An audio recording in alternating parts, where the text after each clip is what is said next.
हरिहंत सिद्ध सूर्य उपाध्याय साधु सर्व अर्थ के प्रकाशी मांगलिक उपकारी है। तिनको स्वरूप जान रागते भई जो भक्ति काय को नवाई स्तुति को धन्य धन्य तिन हिते काज सब आज भये कर जोड़ बारे बारे वंदना हमारी है। मंगल कल्याण सुख ऐसो हम चाहते हैं हो मेरी ऐसी दशा जैसी तुम धारी है। हो मेरी ऐसी दशा जैसी तुम धारी है। हो मेरी ऐसी दशा जैसी तुम धारी है। क्षत्र चूड़ामणि नामक इस ग्रंथ के आधार से छठे लंब के अंतर्गत जीवंदर कुमार यह बतला रहे थे कि संसार में सर्वोत्तम संपत्ति यदि कुछ है तो वो आपके पास में है। अपनी निधि तो अपने में है, बाह्य वस्तु में व्यर्थ प्रयास। आपकी निधि आपके पास में है, आपके पास में आपकी संपत्ति है। आप अपनी संपत्ति को देखें और जगत में जो इंद्रिय विषय आदि दिखाई देते हैं वह संपत्ति नहीं विपत्ति को निमंत्रण है। हमें ऐसा लगता है कि ये संपत्ति है, अरे अरे कितने वैभव मिल रहे हैं, भोग मिल रहे हैं, संपदा मिल रही है, कि नहीं भाई आप गलत फहमी में हैं। ये आपकी विपत्ति का आमंत्रण है, नरक का दरवाजा है। ये पंचेंद्रिय विषय भोगों को भोगने की चाह ये अल्प काल में मिलने वाले हैं, तुम्हें नरक इस बात का संकेत है, सूचक है इस बात का। देखिए आगामी यात्रा का वर्णन हम यहाँ प्रारंभ करते हैं। जीवंदर कुमार यात्रा में आगे बढ़ रहे हैं। पेज नंबर है 295 और श्लोक नंबर है 32, 32 नंबर श्लोक। जीवंदर कुमार की आगामी यात्रा का वर्णन। ततस्तस्माद्विनिर्गत्य देशे दक्षिण नाम के सहस्रकूटमाश्रित्य श्रीविमानं नुनावसः। इसके अनंतर उन जीवंदर कुमार ने उस तापस आश्रम से निकलकर दक्षिण नाम के देश में सहस्त्रकूट नाम के जिनालय को प्राप्त होकर स्तुति प्रारंभ की। ओहो, ये सहस्त्रकूट जिनालय अकृत्रिम तो नहीं है, ये कृत्रिम जिनालय हुआ करते हैं और प्राचीन काल से ही सहस्त्रकूट जिनालयों को बनाने की परंपरा रही है। ये सहस्त्रकूट जिनालय, इनमें 1008 प्रतिमाएं होती है। अलग अलग प्रकार से इन जिनालयों की रचनाएं की जाती है। कहीं ये सहस्त्रकूट जिनालय गोलाई में होते हैं, कहीं चौकोर होते हैं, कहीं कुछ मंदिर के शेप में बने हुए होते हैं, कहीं बहुत बड़ी विशाल आकृति में होंगे तो कहीं 5 फीट बाई 5 फीट के आकार में बने हुए होंगे। अभी अपने यहाँ इमली फाटक पर एक मंदिर बना जनकपुरी में। मंदिर तो पुराना था, वहाँ तो हम 10 लक्षण में गए थे 98 में। अभी वहाँ दोबारा पंचकल्याण करवा के सहस्त्रकूट जिनालय बनाया ऊपर। इसी तरह के सहस्त्रकूट जिनालय महावीर जी में भी है, शांतिवीर नगर में भी वहाँ बने हुए हैं। ये जीवंदर कुमार ने उन सहस्त्रकूट जिनालय के दर्शन किए। इसी तरह से एक कथा प्रथमानुयोग में आती है, सहस्त्रकूट जिनालय और उस जिनालय के दरवाजे बंद थे तो वो सती मनोरमा के चरण स्पर्श करने मात्र से पैर अंगूठा छुआ उसको और वो जिन मंदिर के दरवाजे खुल गए। बरसों से बंद थे और ऐसी घोषणा की हुई थी कि किसी सती के चरण स्पर्श होने मात्र से ये खुलेंगे। तो वो इस तरह का उल्लेख मिलता है। यहाँ भी सहस्त्रकूट, सहस्त्र माने होता है 1000 और कूट 1000 प्रतिमाएं हों, 1008 प्रतिमाएं जिस एक ही जिन मंदिर में हो वो सहस्त्रकूट जिनालय कहलाता है। देखिए इसे प्राप्त किया दक्षिण देश में, वहाँ सहस्त्रकूट जिनालय पहुँचे और वहाँ स्तुति प्रारंभ की। देखिए आगे, जीवंदर कुमार तपस्वियों को धर्मोपदेश देकर आगामी यात्रा के लिए उस आश्रम से प्रस्थान कर गए। चलते चलते दक्षिण देश के सहस्त्रकूट जिन मंदिर के द्वार पर पहुंचकर जिनेंद्र भगवान की स्तुति करने लगे। कूट शब्द का अर्थ शिखर होता है। जिस मंदिर में 1000 शिखर हों उसे सहस्त्रकूट जिन मंदिर कहते हैं। 1008 प्रतिमाएं और सब वेदियां और उनके ऊपर सब पर बने हुए शिखर, ये कूट बने हुए ना, जैसे समझिए आप हिमवन पर्वत के ऊपर कूट बने, 11 कूट बने, विजयार्ध पर्वतों के ऊपर कूट है, उधर बख्शार पर्वत है। आप जानते हैं बख्शार पर्वत कहाँ है? बताओ, कौन बतलाएगा? बोलो भैया। एरावत में नहीं, विदेश क्षेत्र में। विदेश क्षेत्र में, विदेश क्षेत्र में 32 बख्शार हैं, 16 बख्शार हैं, 16। तो एक एक बख्शार पर्वत के ऊपर 4-4 कूट बने हुए हैं। अब ये सब अकृत्रिम जिनालय हैं, तो वहाँ 4-4 कूट बने हैं। उनमें से एक कूट पर सिद्धायतन नाम से जिन मंदिर हैं और 3 कूटों के ऊपर देवों के निवास स्थान हैं। तो कूट माने होता है पर्वतों के शिखर के ऊपर बने हुए कुछ विशिष्ट स्थान। तो मंदिर के शिखरों को भी कूट कहा जाता है, पर्वतों के शिखरों को भी कूट कहा जाता है। मैंने कूट शब्द का अर्थ हुआ शिखर। देखिए, जिनेंद्र भगवान से सम्यक ज्ञान रूपी दीप की कामना, लो क्या भावना भा रहे हैं वे कि हे जिनेंद्र देव, ये मेरा काम हो। कौन सा काम?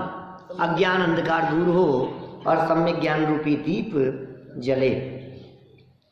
भगवन दुर्नय ध्वांतैरा किरणे पथि में सती, सज्ञान दीपिका भूया संसारा वर्धि वर्धिनी। हे भगवान, दुर्नय रूपी अंधकार से व्याप्त मेरा मार्ग होने पर मोक्ष को देने वाला सम्यक ज्ञान रूपी दीपक आपके प्रसाद से मुझे प्राप्त हो, जिसके माध्यम से, देखिए दीपक क्या कार्य करता है? मार्ग दिखाने का काम करता है।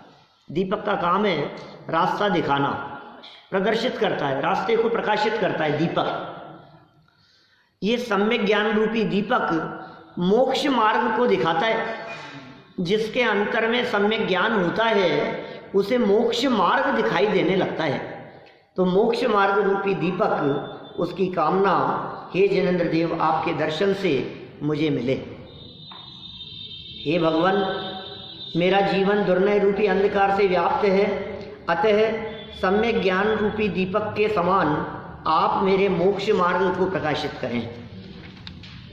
देखिए विशेषार्थ, हे जिनेंद्र भगवान, लोक में मोक्ष और मोक्ष मार्ग तो अनादिकाल से ही है।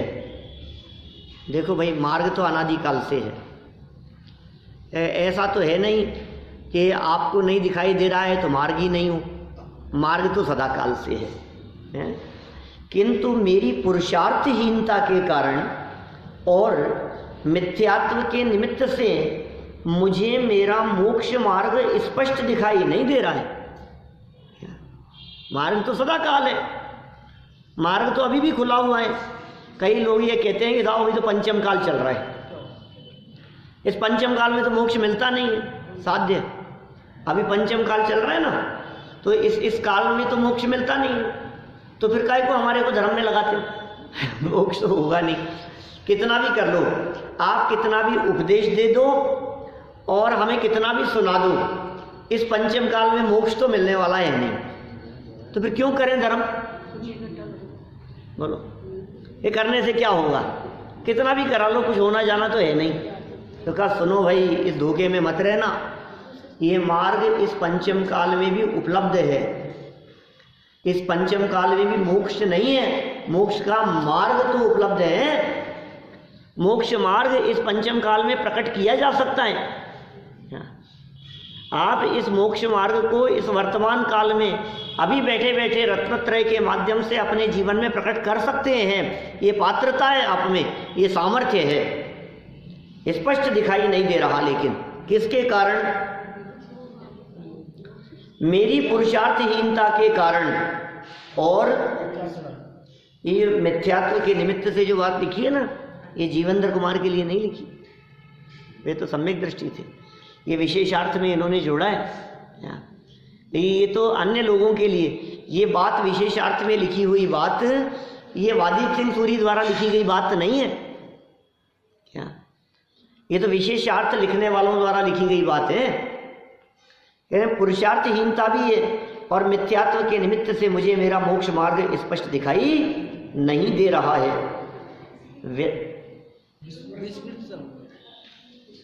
जीवनधर स्वामी के बारे में तो पीछे बात आ ही चुकी थी कि वे ज्ञानी है, वेद विज्ञानी है। इस तरह की चर्चा तो पीछे आ चुकी थी ना।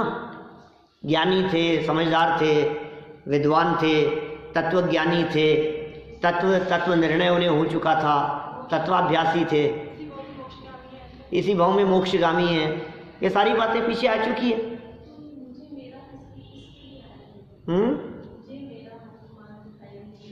ये जो बात की मैं तो ये कह रहा हूँ, ये विशेषार्थ में लिखा है क्या?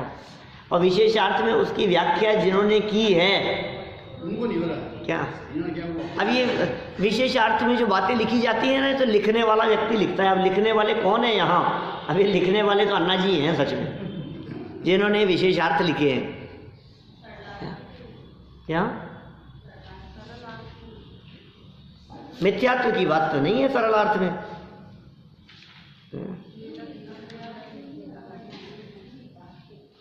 सम्यक ज्ञान रूपी दीपक के समान मेरे मोक्ष मार्ग को प्रकाशित करें। खैर देखो जो भी है कोई बात नहीं। अब देखो क्या कह रहे हैं यहाँ, ये विस्मृत सा हो गया है। अब ये विस्मृत जोड़ दिया इसमें क्या?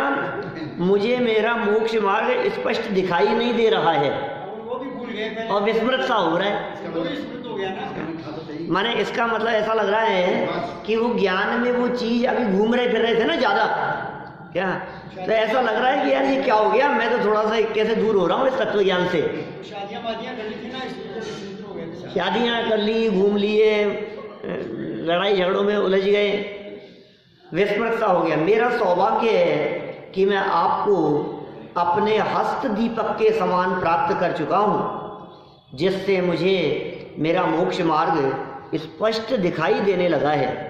मेरी तो यही विनय है कि आप सदैव मेरे लिए मार्गदर्शक बने रहें।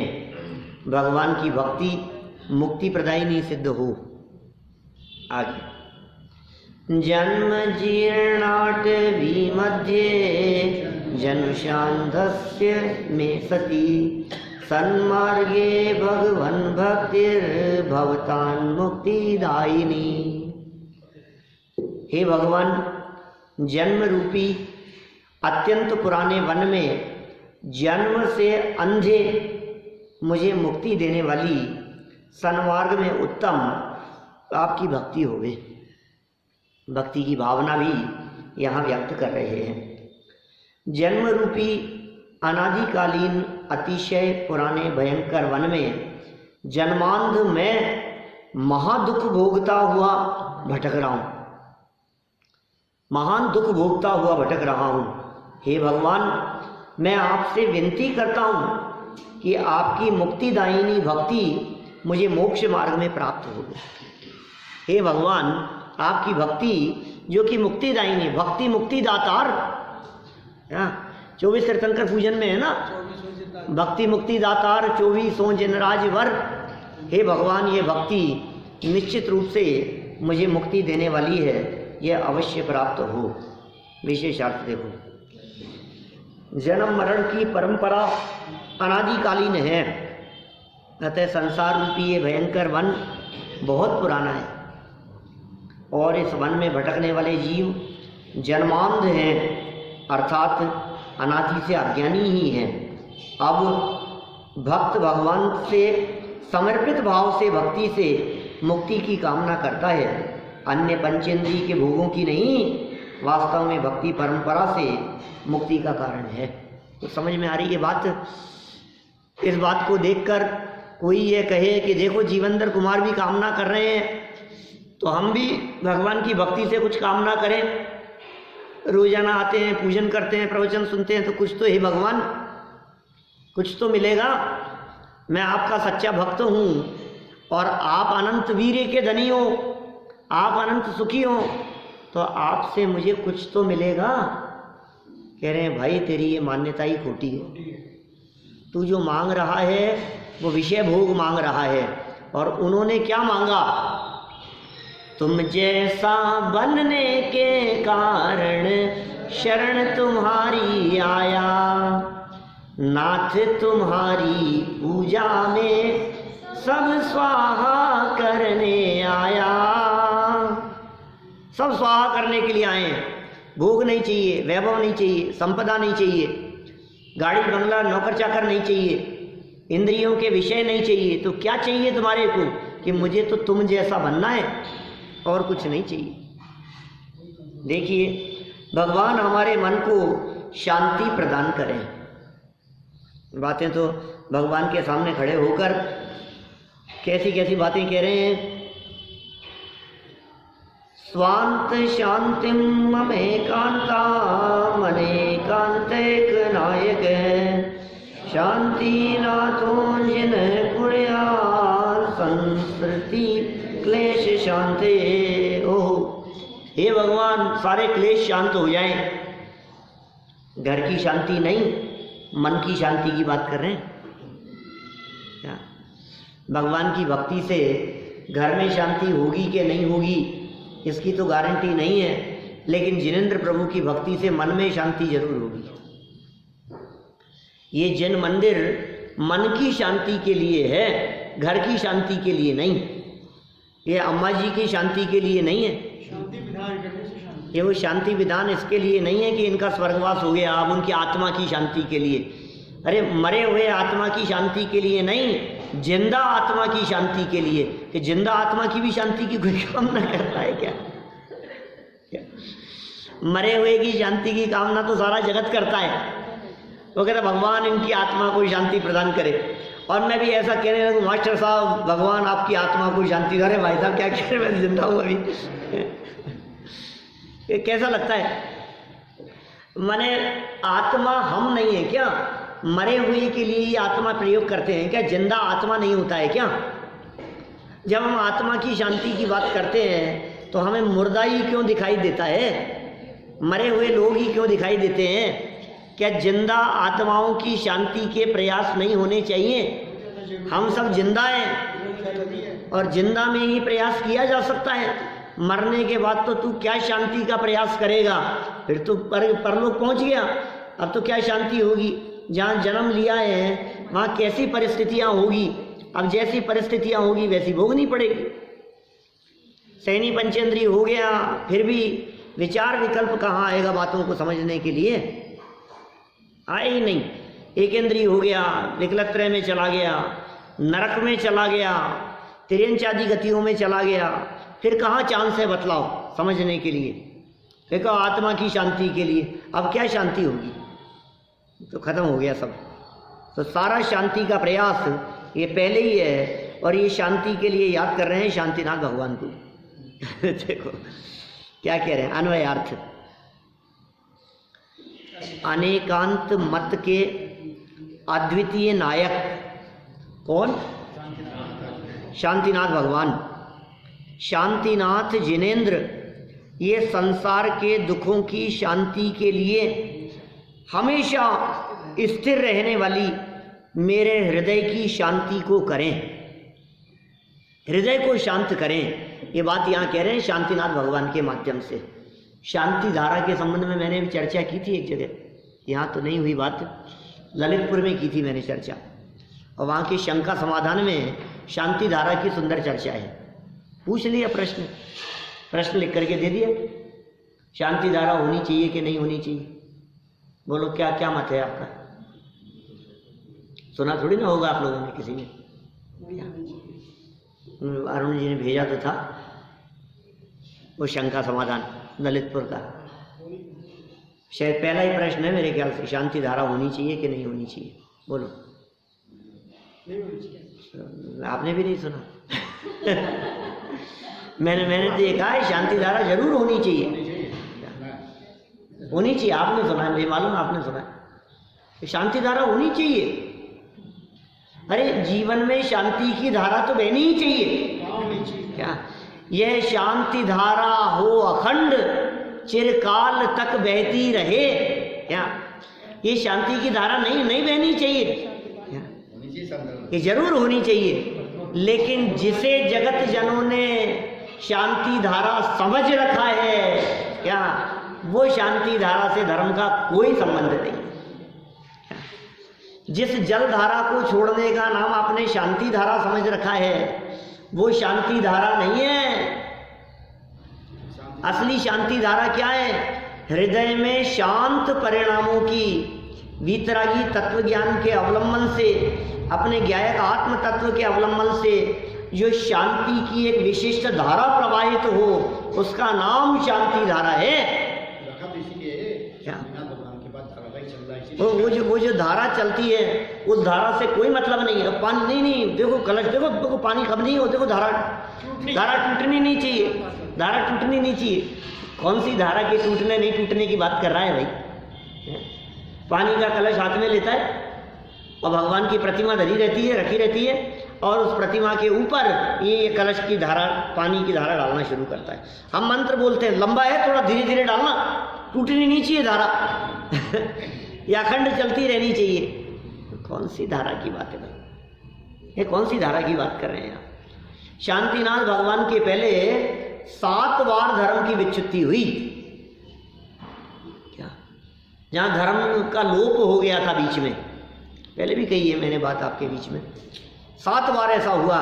लेकिन शांतिनाथ भगवान के बाद ये वीतरागी तत्व ज्ञान की धारा ये अनवरत रूप से चल रही है।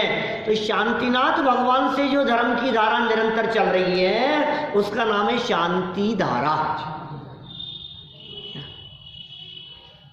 इस शांति धारा को जल के कलश से जोड़ लिया। अब शांति धारा के नाम से व्यापार शुरू हो गया पूरी दुनिया में। कई ऐसे बड़े बड़े लोग मिलते हैं समाज में जो ये कहते हैं, पंडित जी इस शांति धारा से लोगों के मन में शांति हो चाहे नहीं हो, क्या मंदिर में तो अच्छा फंड इकट्ठा होने लग गया। शांति धारा के नाम पर रोजाना बोलियां बोली जाने लगी। अब ये जैन मंदिरों में भगवान का प्रक्षाल करने के लिए भी बोलियां बोली जाएगी। बोलो आप, ये क्या हो गया है? ये पैसा इकट्ठा करने का माध्यम खोजते रहते हैं, जहाँ से मिले जैसे मिले बस बोलियां बोलो, पैसा इकट्ठा करो, और लोग बोलियां बोलते हैं। और आजकल तो और उसमें भी क्या, वो वहाँ कुंडलपुर में चलती है बड़े बाबा के यहाँ, तो लेफ्ट साइड के पैर की अलग बोली और राइट साइड के पैर की अलग शांति धारा की बोली। भाई इतनी बड़ी प्रतिमा है ना, तो एक इधर खड़ा होगा एक इधर खड़ा होगा, तो दोनों की अलग नजर हो गया। नहीं, और उसमें भी पता है क्या करने लगे हैं? उसमें भी जैसे बोली बोल रहे हैं, तो बोली बोलते बोलते समझ लीजिए आप 1,71,000 पर बोली छूटी, तो 1,71,000 वाले की तो पहले नंबर पे। अब उससे नीचे जिसने 1,61 बोला था पहले, बोले उसको दूसरी बोली मिलेगी 1,61,000। दोबारा 11,000 से शुरू नहीं करेंगे क्या? वो 1,61 तक कैसे पहुंचेगा? क्योंकि दूसरी पार्टी भी तो चाहिए बढ़वाने वाली। क्या? तो फर्स्ट वाला वो, और जो सेकंड नंबर जो 1,61 तक पहुंच गया था, वो 1,61, आ जाओ दोनों लोग। क्या होने लग गया है? हाँ, मालूम है मेरे को, सब ऐसा चलने लगा है दुनिया भर में। ये क्या क्या चल रहा है शांति के नाम पर? भाई साहब, ग्रह शांति के लिए नहीं है, किसी की शांति के लिए नहीं है, किसी दूसरे की शांति के लिए हम कामना करें और दूसरे की शांति हो जाए, ऐसा भी नहीं होगा। ये जैन परंपरा है, ये पोपाबाई का राज नहीं है। क्या ऐसे चलता हो? ऐसा नहीं है। देखो क्या कह रहे हैं, सरल अर्थ, अनेकांत के अद्वितीय नायक के शांतिनाथ भगवान, हे शांतिनाथ भगवान, मेरे ही राग द्वेष के कारण उत्पन्न होने वाले मेरे दुख को दूर करें, मुझे सुखी बनाए और मेरे मन को शांति प्रदान करें। तो ये व्यवहार स्तुति कर रहे हैं, व्यवहार स्तुति कर रहे हैं, व्यवहार से स्तुति कर रहे, मन को शांति रखने की भावना है और भगवान के स्वरूप का चिंतन मात्र ही ऐसा होता है जिससे मन शांत हो। विशेषार्थ में खोल रहे हैं, देखो आप, जीवंदर कुमार भगवान शांतिनाथ की भक्ति कर रहे हैं। जीवंदर कुमार भक्ति कर रहे हैं। भक्ति के समय भक्त की ऐसी ही रागजन्य भाषा निकलती है। भक्ति है, भक्ति में राग ही निकलता है। भक्ति राग से बोलते हैं ना आप, कितने सुंदर राग से बोलते हैं और अंदर में राग भाव भी छिपा रहता है भक्ति करते समय। तो राग भाव से भाषा निकलती है। मंदिर में मूल नायक भगवान शांतिनाथ विराजमान हैं, अतः उनके निमित्त से भक्त उनको संबोधन कर भक्ति कर रहा है। भक्त को तो सभी जिनेंद्र भगवान समान हैं, पर राग की भाषा ही ऐसी, सारे जिनेंद्र भगवान समान हैं। शांतिनाथ शांति के दातार हों ऐसा नहीं है, तो भाषा है, तुकबंदी की दृष्टि से कह दिया गया है कि शांतिनाथ शांति करे, शीतलनाथ शीतलता करे, क्या है, सुमतिनाथ अच्छी मति दे, सुमति, और ऐसा वर्धमान वृद्धि कराएं। तो ये ऐसे तुकबंदी की दृष्टि से ये बात कह दी जाती है, लेकिन सच्चाई यह है कि 24 तीर्थंकर एक समान ही है, उनमें कोई छोटे बड़ेपन का भेद नहीं है। आप आदिनाथ भगवान को बड़े बाबा कहो क्या, और महावीर भगवान को छोटे बाबा, ऐसा नहीं है। और विमलनाथ भगवान कोई पूछे ही नहीं। हाँ, कोई पूछे ही नहीं। श्रेयांसनाथ को कौन पूछता है, विमलनाथ को कौन पूछता है। अनंतनाथ भगवान है, अजितनाथ भगवान है, अभिनंदननाथ भगवान है। ये किसी का नाम ही अभिनंदन होना तो वही अभिनंदन को अर्घ चढ़ाए, बाकी तो नहीं देखा जाता है ऐसा। देखिए, भगवान शांतिनाथ जिनेंद्र ही शांति दे सकते हैं, ऐसी श्रद्धा मिथ्यात्व है। बोलो, ये मिथ्या मान्यता है। यहाँ भगवान शांतिनाथ को अनेकांत का अद्वितीय नायक भी कहा है, पर सभी जिनेंद्र भगवान शांतिदायक हैं और सभी अनेकांत के अद्वितीय नायक हैं। जिस समय जिनकी स्तुति चल रही है उनकी अपेक्षा से ऐसा ही कहा जाएगा। यह तो भक्ति का स्वरूप है। भक्ति में इसी प्रकार की बात कही जाती है। जैन दर्शन में अपेक्षा समझना आवश्यक है। अपेक्षा समझे बिना सही निर्णय नहीं होगा। भगवान दुख दूर करें, भव समुद्र से पार लगाएं आदि विनय और बहुमान की भाषा है। इसे ही व्यवहार नय का कथन कहते हैं। कितनी भक्तियाँ मिलेगी आपको, कितनी स्तुतियाँ मिलेगी, पुराने पाठ मिलेंगे।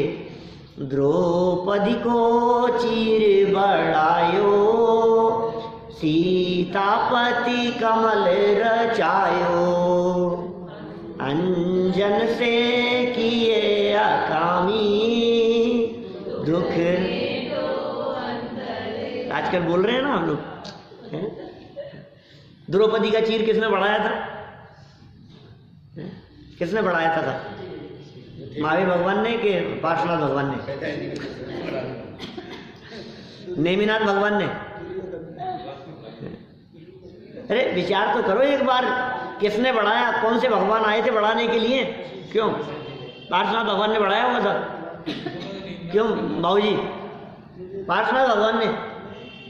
द्रौपदी का चीर हरण हो रहा था तो कोई तो भगवान होंगे।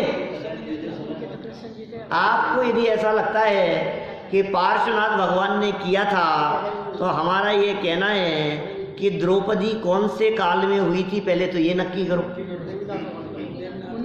महाभारत के काल में हुई थी ना क्या? और महाभारत का काल माने श्री कृष्ण का काल। और श्री कृष्ण जो थे ये नेमिनाथ के भगवान के चचेरे भाई थे। ठीक है, नेमिनाथ भगवान के चचेरे भाई थे। इसका मतलब नेमिनाथ भगवान के काल में महाभारत और द्रौपदी हुई थी। ठीक है। उस समय पार्श्वनाथ कहाँ थे? भगवान ही नहीं थे। उस समय तो भगवान ही नहीं बने थे क्या?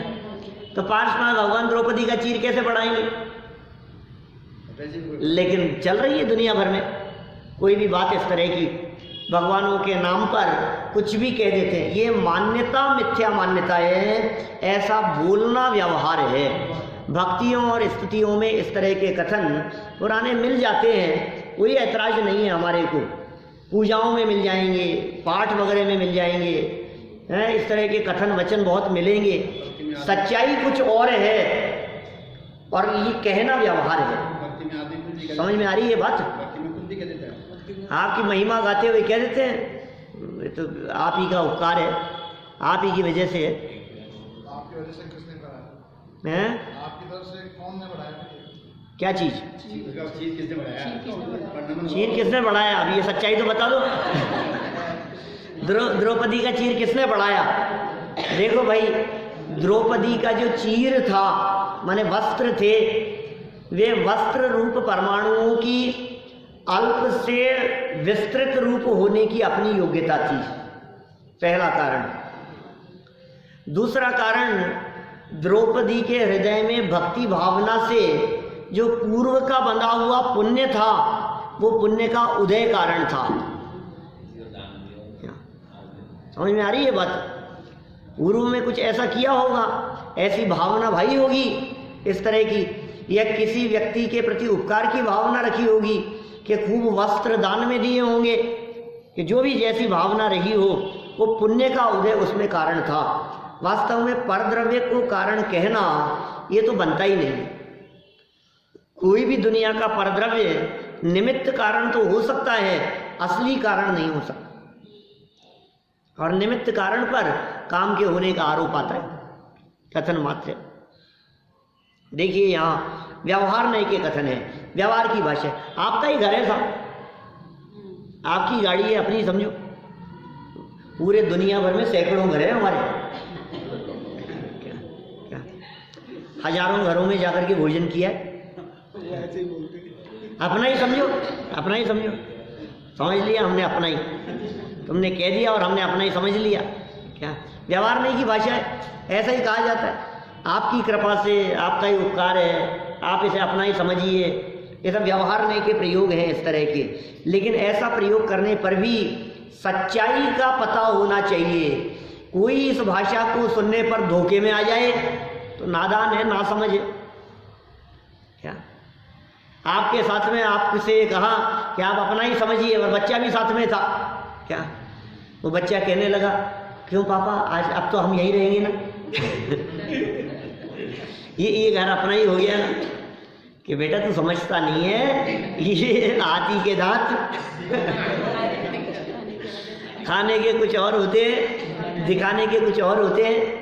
जो कह रहे हैं ये भी जानते हैं कि कहने के लिए ही कह रहे हैं। क्या सच्चाई ये भी जानते हैं। अपनी दुकान समझो सब।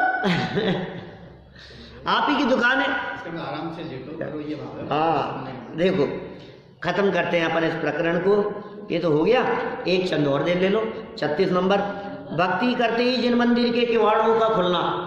मंदिर के किवाड़ खुल गए सहस्त्रकूट जनालय के। इति स्तोत्रेण तच्चासी दुद्घाटित कवाटकम मुक्ति द्वारे कवाटस्य भेदिना किम न भिद्यते। इस प्रकार स्तुति करने से, ऐसी स्तुति करने से वह जिन मंदिर खुले हुए किवाड़ों वाला हो गया, अर्थात उस जिन मंदिर के किवाड़ खुल गए भक्ति के प्रभाव से। ठीक ही है, मोक्ष रूपी द्वार के किवाड़ों का भेदन करने वाले स्तवन से किसका भेदन नहीं हो सकता।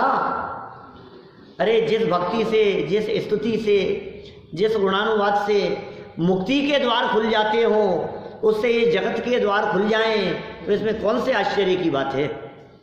मानतुंगाचार्य देव ने स्तुति की और दरवाजों के ताले टूट गए और दरवाजे खुल गए, तो क्या हो गया। उनकी भक्ति तो मुक्ति द्वार के खोलने के लिए थी, ये लौकिक द्वार खुल जाएं तो इसमें कौन से आश्चर्य की बात है? खुले तो खुले और नहीं खुले तो नहीं खुले, में क्या फर्क पड़ने वाला है? देखिए, जीवंदर कुमार द्वारा उपयुक्त भक्ति करते समय अनेक वर्षों से बंद सहस्त्रकूट जिनालय के किवाड़ स्वयं ही खुल गए। ओह, अपने आप ही दरवाजे खुल गए सहस्त्रकूट जिनालय के। कब से? बहुत वर्षों से बंद थे। ऐसी सती मनोरमा की घटना भी इसी तरह की आती है, वर्षों से बंद थे और खुल गए। ये उचित ही है, क्योंकि मोक्ष रूपी महल के द्वार खोलने वाले स्तवन से अन्य सब बंधनों का भेदन होना स्वाभाविक ही है, सहज ही हो जाता है। देखिए, उस सहस्त्रकूट जिन मंदिर के किवाड़ अनेक वर्षों से बंद थे, दरवाजे बंद थे, लोग दर्शन नहीं कर पा रहे थे। दक्षिण देश में पहुंच गए और वहां दरवाजे बंद थे उस देश में। ये तो देश देशांतरों की यात्रा कर रहे हैं। कहाँ से निकले थे बताओ? निकले कहाँ से थे? क्या घटना घटी थी उस समय? वो काष्टांगार ने भेज दिया था मारने के लिए। फिर वहां से क्या हुआ था? वो इनके जो पिता थे गंधोत्कट, वो गंधोत्कट ने सिपाहियों के वहां सुपुर्द कर दिया, फिर जेल में डाल दिया गया, पहुंच गए। और फिर यक्ष आ गया, तो यक्ष आकर के बचा करके ले गया, एकदम मृत्युदंड दिया जा रहा था, वो बचा करके ले गया, वो अपने देश में ले गया। वहाँ ले जाकर के खूब मान सम्मान किया, इनका कलश किया, अभिषेक किया और दुनिया भर का ठाट बाट से फिर वहाँ रहे। रहते हुए फिर वहाँ से एक दिन निकल गए। फिर निकल गए तो फिर वो दूसरी जगह पे पहुँचे। फिर जहाँ पहुँचे थे वहाँ क्या हो रहा था? जहर उतार दिया, वो मरणासन्न थी। और फिर उसके साथ में शादी हो गई। फिर कुछ समय वहाँ रहे और फिर अचानक ही निकल गए, फिर ढूंढने के लिए निकला। ये सारी घटनाएं चलती रही है, वहाँ से चल रही है। तो होगी तो बार बार नहीं होगी, उसमें क्या है? देखो, उस सहस्त्रकूट जिन मंदिर के किवाड़ अनेक वर्षों से बंद थे, जीवंदर कुमार द्वारा उक्त प्रकार से स्तुति करने मात्र से अन्य किसी भी तरह से प्रयत्न किए बिना सहज ही किवाड़ खुल गए। लो, कोई प्रयत्न नहीं किया, भक्ति की भावना थी। अरे भक्ति की भावना होती है तो अपने आप जिन मंदिर मिल जाते। लोग कहते हैं हम वहाँ गए, हम वहाँ गए, वहाँ मंदिर भी था क्या? वैसे हमसे लोग कहते हैं बैंकॉक में मंदिर भी है क्या? अच्छा, वहाँ भी है मंदिर? हम तो जा कर के आए, कई दिन रह कर के आए, हमें तो मिला नहीं मंदिर। कि तुमने ढूंढा था क्या? तुम्हारी दर्शन करने की भावना थी क्या? तुम्हारी यदि दर्शन करने की भावना होती तो तुम्हें मिलता। हाँ, हमें कैसे मिलता है मंदिर? हमें दर्शन किस प्रकार मिल जाते हैं? हमें भावना है हमारी। जाकी जैसी भावना सो तैसो फल पाए। जिसकी जैसी भावना होती है उसे उस प्रकार का फल मिलता ही मिलता है। इसलिए कहते हैं भावना अच्छी रखो, भावना तो अच्छी बनाओ। अरे गुस्से में भी कभी अपनों के प्रति खोटे शब्द मत कहो। क्या आप ऐसी बातें मत कहो, ये तो है ही खराब, ये तो है ही खराब, क्या इनका तो नाश हो, ये तो खत्म, ये तो बर्बाद हो गए, ये तो बर्बाद होंगे। 2-4 करोड़ दान दे दिए तो ऐसा मत कहो कि ये तो बर्बाद होंगे। तो इन्होंने किसी को उधार दे दिए और नहीं आ रहे हैं, ये तो ऐसे ही बर्बाद करेंगे, ये तो ऐसे ही करेंगे, ये तो ऐसे ही लुटाएंगे, इनका तो ऐसे ही जाएगा। अच्छी बोलो, अच्छी बात बोलो, आप अच्छे शब्द नहीं कह सकते हो। तो भाई साहब, आपकी जबान पर यदि सरस्वती आकर के विराजमान हो गई क्या, और उसने कह दिया जैसा तुमने बोला है तथास्तु, अब बोलो क्या होगा? तुमने तो गुस्से में कह दिया, तुमने नाराज होकर के। खोटी बातें कहते ही क्यों, अच्छी बातें कहो ना। कभी कभी तो कई लोग ऐसे मिलते हैं जो ये कहते हैं हम तो खोटा बोलते हैं तो ही असर होता है इनके, हमारी गलत बातों का ही असर होता है। गलत फहमी में मत रहो भाई। किस तरह के प्रयत्न किए बिना सहज ही किवाड़ खुल गए। जहाँ जिनेंद्र भगवान की यथार्थ भक्ति से मुक्ति की प्राप्ति होती है तो उस भक्ति के निमित्त से सहस्त्रकूट जिन मंदिर के किवाड़ खुल जाना कुछ आश्चर्यजनक कार्य, आश्चर्यकारक नहीं है। क्या मुक्ति के दरवाजे जहाँ खुलते हो, रत्नत्रय जहाँ मिलता हो, सम्यक ज्ञान जहाँ मिलता हो, वेद विज्ञान जहाँ मिलता हो, वीतरागी जिन मुद्रा को देखकर वीतरागी जहाँ बना जाता हो, वहाँ ये थोड़े बहुत राग के कार्य हो जाएं अरे जिन जिनेंद्र देव की प्रतिमाओं के दर्शन करने से सातिशय पुण्य का बंधन होता हो, अब आप कहो कि मेरे छोटे मोटे काम हो जाए, तो क्या बात कर रहा है यार। ये छोटे मोटे काम तो अपने आप होंगे, लेकिन ध्यान रखना छोटे मोटे काम करने के लिए जिनेंद्र देव की स्तुति भक्ति नहीं करना। तो इस तरह है, ये देखो ये दरवाजे खुल गए, ये द्वारपाल खड़ा हुआ था और ये चित्र बीच में दिखाया है। अब जीवेंद्र कुमार के हृदय में अंदर में समता भाव और अपरिचित व्यक्तियों के पास में जाना मिलना, ये सब चर्चाएं कल यथा समय आगे बढ़ाएंगे।